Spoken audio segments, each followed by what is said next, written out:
Retomando a nossa série de reflexões sobre o amor, lembramos mais uma vez daquele texto que nos inspirou lá no início dessa nossa série de reflexões, que foi o pontapé inicial para tratarmos sobre esse tema tão central, tão importante no texto bíblico.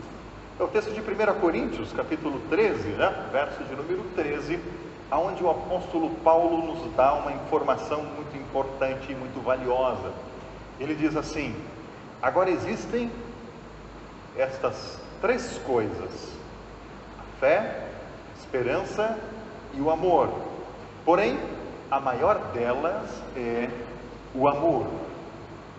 A maior delas é o amor. Portanto, para o cristianismo, o amor é o fundamento de tudo, como nós já discutimos, já tratamos aqui. O amor é o fundamento de tudo.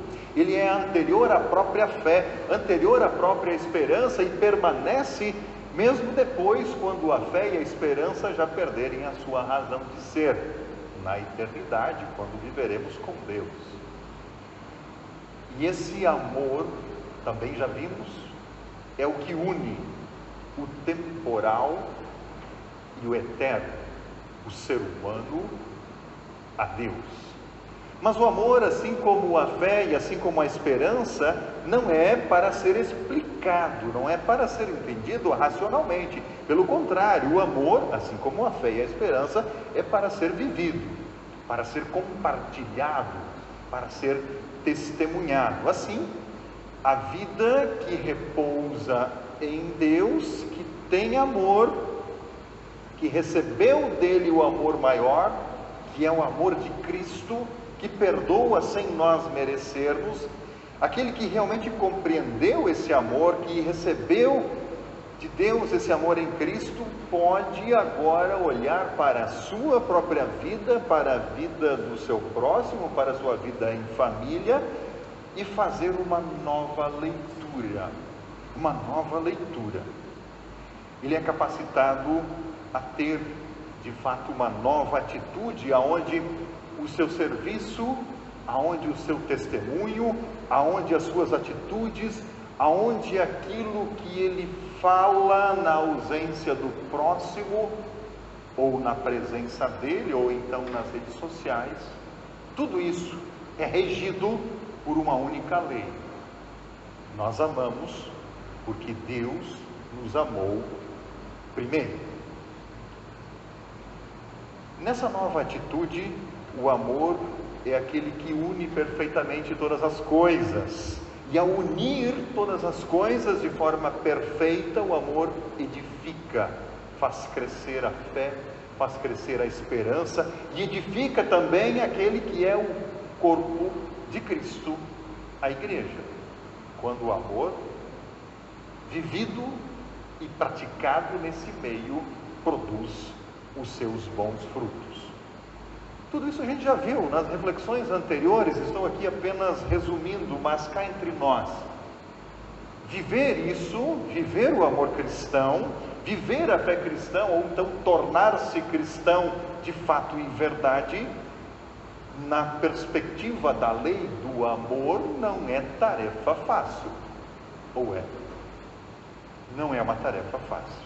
E nem poderia ser, porque o amor, como a Bíblia o descreve, e como Paulo descreve lá em 1 Coríntios, esse amor está além da capacidade humana de amar, mas ele serve de inspiração. O amor que Deus tem por nós continua servindo como inspiração. É por isso que Jesus, aqui, por exemplo, em Lucas 6, mas em outros textos também, ele não nos dá outra alternativa ao ser humano frágil e pecador, que tende a cair no pecado, que tende a odiar o próximo, a encontrar ou a provocar intrigas. Jesus não dá outra alternativa a não ser instituir o dever de amar. Ame o Senhor teu Deus de todo o coração, de toda a alma e de todo o entendimento. É um dever, é uma ordem. Ame os outros como você ama a você mesmo. Por isso, hoje nós queremos tratar justamente desse tópico, o dever de amar. Dever de amar, sim, inspirado no texto de Lucas 6,35, pode passar ali. Ame os seus inimigos e façam o bem a eles. Prezados irmãos e irmãs, nós já vimos aqui que o amor não procede de nós mesmos, não vem de nós mesmos, não é algo que naturalmente flui do nosso coração, mas o verdadeiro amor cristão emana, em primeiro lugar, de Deus, do próprio Deus que nos ama de tal maneira, né? João 3,16, Deus amou o mundo tanto, de tal maneira que deu o seu Filho. E como consequência, o crente em Cristo é então capacitado pela fé e é desafiado a amar. Desafiado a amar. Nós amamos porque Ele nos amou primeiro. Esse compromisso, essa autenticidade, ou então essa verdade do amor, brota de uma relação bem estabelecida com o dever. Tu deves amar. Ame. Tanto no Sermão da Montanha, que foi proferido, como dissemos na semana passada, para pessoas que se achavam cumpridoras da lei, que já estavam justificadas pela sua genética, né? Somos descendentes de Abraão, Sermão da Montanha dirigido a esses orgulhosos. Quanto no outro sermão, o Sermão do Vale, né? Direcionado a pessoas que pouco conheciam a respeito da lei de Deus, está em Lucas 6, tanto num quanto no outro sermão, Jesus faz o mesmo pedido, que é esse que está aí, Lucas 6,35. Amem os seus inimigos e façam o bem a eles. O mesmo pedido Jesus faz em outro momento, isso é registrado em Mateus 22:37, quando fariseus e saduceus vêm ao encontro de Jesus, tentando encontrar alguma coisa contra ele, e perguntam a Jesus qual é o mandamento mais importante. Jesus repete essas mesmas palavras de uma forma um pouco diferente, em forma de mandamento. Ele diz assim: ame o Senhor, seu Deus, com todo o coração, com toda a alma e com toda a mente. Esse é o primeiro e maior mandamento. E o segundo, mais importante, diz Jesus, é parecido com esse: ame os outros como você ama a você mesmo. Percebam aqui nesse versículo o dever de amar. Ame. O dever de amar não é uma mera sugestão prática. Não é uma mera sugestão, não. Trata-se de um imperativo, né? O imperativo divino, uma ordem. Tu deves amar. Ame a Deus e ame ao teu próximo. Nesse texto, Mateus 22:37, está também implícito um outro detalhe que às vezes passa em branco. Percebam, no texto bíblico está ali um pressuposto básico que permanece até o fim e é, entretanto, o início de tudo. Qual é esse pressuposto? Quando o versículo bíblico de Mateus 22 diz assim: ame os outros como você ama a você mesmo, Jesus está pressupondo que todo ser humano ama a si mesmo, certo? Está pressupondo isso, que todo ser humano ama a si mesmo. A intenção de Jesus, ao dizer isso dessa forma, é arrancar de nós, arrancar do ser humano aquele egoísmo próprio, aquele amor próprio exagerado, que insiste em amar mais a si mesmo. E aí ele diz: ame o outro dessa mesma forma, como você ama a si mesmo. Portanto, esse mandamento, ele arranca de nós, né, aquele fecho de egoísmo, de amor próprio, aquele amor próprio exagerado, exclusivista, que só pensa em si mesmo, e por isso desvia os olhos do outro, do próximo a quem deveria amar. Vocês conseguem perceber a rasteira que Jesus dá aqui nos fariseus e saduceus, e em todos nós também? A rasteira que a mensagem cristã dá no egoísmo, no amor exagerado de si mesmo. Este ame aos outros como você ama a si mesmo. Ele não erra na pontaria, ele é certeiro, é como um tiro certeiro, e ele penetra, como diz um importante estudioso da Bíblia, ele penetra com a firmeza da eternidade, penetra como um juiz até o mais íntimo esconderijo, onde o homem ama a si mesmo. E ele não deixa, esse mandamento não deixa o amor de si mesmo, o amor egoísta, apresentar qualquer desculpa, não lhe deixa aberta a mínima escapatória. É como se pudéssemos fazer uma pequena comparação. Nenhum lutador de luta livre conseguiria imobilizar o seu adversário como esse mandamento é capaz de fazer com o amor egoísta. Ame os outros do mesmo jeito que você ama a você mesmo. E o cristianismo faz isso, pressupõe que o ser humano ama a si mesmo, e aí ele acrescenta apenas as palavras a respeito de amar o próximo da mesma forma, amar o outro como a si mesmo. Em outras palavras, e simplificando, o mandamento diz: ame os outros como você ama a você mesmo. Mas quando esse dever de amar, quando esse mandamento é compreendido corretamente, o mandamento diz o inverso também: ame você mesmo como você ama o seu próximo. E aí fica bem fácil de entender.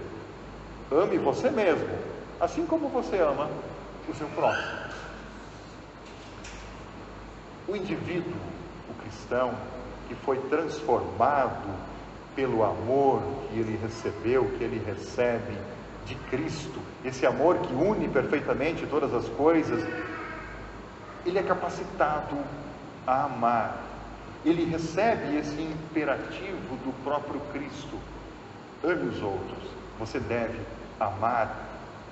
Mas isso não se torna para esse indivíduo como um peso. Pelo contrário, se torna nele como algo natural, um ato livre, um fruto da fé verdadeira. Nós amamos porque ele nos amou primeiro. Não pode ser de outra forma. E, no entanto, aquele que ama verdadeiramente o faz em plena liberdade, por mais que possa parecer contraditório. Mas o indivíduo que ama pelo dever de amar é um indivíduo independente, é um indivíduo livre. E é livre justamente porque, como afirma um pensador, porque, pode passar ali, porque esse indivíduo tem a lei da sua existência na própria relação do amor para com o eterno. Ele tem a lei de sua existência na própria relação do amor com o eterno. É difícil entender? Talvez. Em outras palavras, o cristão, o indivíduo que crê e que tem como princípio de sua vida o dever de amar a Deus e amar ao próximo como a si mesmo, ele deixa de ser dependente da aprovação do outro. Ele não olha e não faz o cálculo se o outro merece ou não o seu amor. Ele não precisa ficar o tempo todo avaliando: será que fulano, será que ciclano merece receber o meu amor? Não, pelo contrário, ele é livre e ama porque foi amado. Ama o próximo como a si mesmo, sem receber nada em troca, sem esperar nada em troca, ou mesmo sem exigir nada em troca, como Jesus escreve aqui no texto de Lucas. Basta nós reolharmos esse texto. Aquele que tem a lei de sua existência na própria relação do amor com o eterno, do amor com Deus, é capaz de amar de maneira livre. É livre para servir, como diria Lutero lá no seu famoso texto sobre esse tema da liberdade cristã. Somos livres para servir. O dever de amar funciona, portanto, como um princípio ético, né? Os professores de filosofia vão gostar dessa ideia, né? O dever de amar funciona como um princípio ético, ou seja, aquele princípio que fundamenta, que embasa todo o pensamento, toda a atitude do indivíduo, da sua relação com o próximo. Aliás, um princípio como esse, o princípio do amor, está em falta em nossa sociedade, né? Está em falta. O apóstolo Paulo resumiu isso, que eu estou falando para vocês aqui, de uma forma muito simples, acredito que eu tenha colocado ali, Romanos 13:10. Não fiquem devendo nada a ninguém, dizer, exceto o amor de uns pelos outros, pois quem ama o próximo cumpre a lei. Quem ama o próximo cumpre a lei. O amor que ama o próximo, aquele que ama porque foi transformado pelo amor que recebeu de Cristo, ao se basear no dever de amar, ele não conhece ciúmes, não conhece a vaidade, não conhece o orgulho. Aquele que compreende o que é amar o próximo como a si mesmo, poderá de fato entender de verdade aquilo que Paulo escreveu aos Coríntios. Pode passar ali. Quem ama não é grosseiro. Ou você é grosseiro consigo mesmo? Quem ama não é egoísta, não fica irritado e nem guarda mágoas. Quem ama ao próximo como ama a si mesmo, não fica alegre quando alguém faz alguma coisa errada.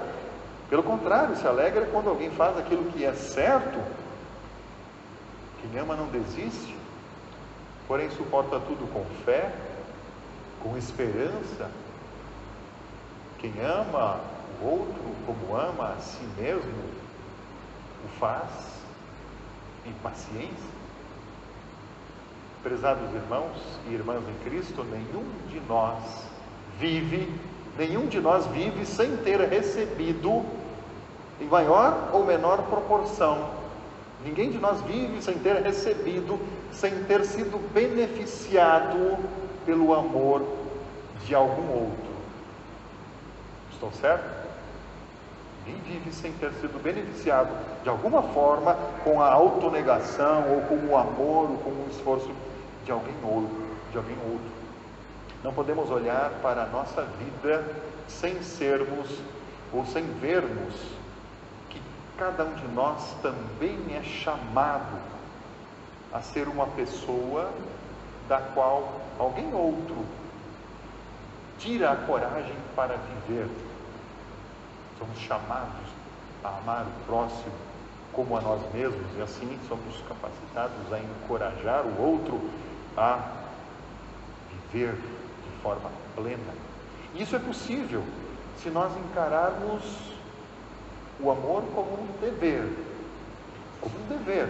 ou seja, quando temos o princípio do amor, os mandamentos do amor que Jesus resumiu ali como princípios para a nossa existência, como princípios para o que nós falamos, como princípios para aquilo que nós fazemos ou falamos com relação ao outro. Nós amamos porque Deus nos amou primeiro. Só assim seremos capazes de amar o próximo, até mesmo os inimigos, se for esse o caso. Um sábio, certa vez, recebeu a visita de um homem que dizia que ele não era capaz de amar. Ele não sabia amar, nem a esposa, nem os filhos, nem o próximo, quanto menos os seus inimigos. Ele se queixava de que não era capaz de amar. Aquele sábio ouviu atentamente a queixa deste homem, olhou nos olhos dele e disse: tu deves amar.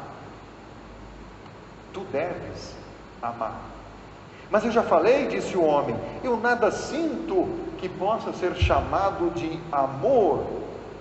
Tu deves amar, disse outra vez o sábio. E ao perceber o desconforto daquele homem que apresentou essa sua queixa, depois de um breve silêncio, o sábio disse o seguinte: amar não é um mero sentimento. Amar é uma decisão, um dever.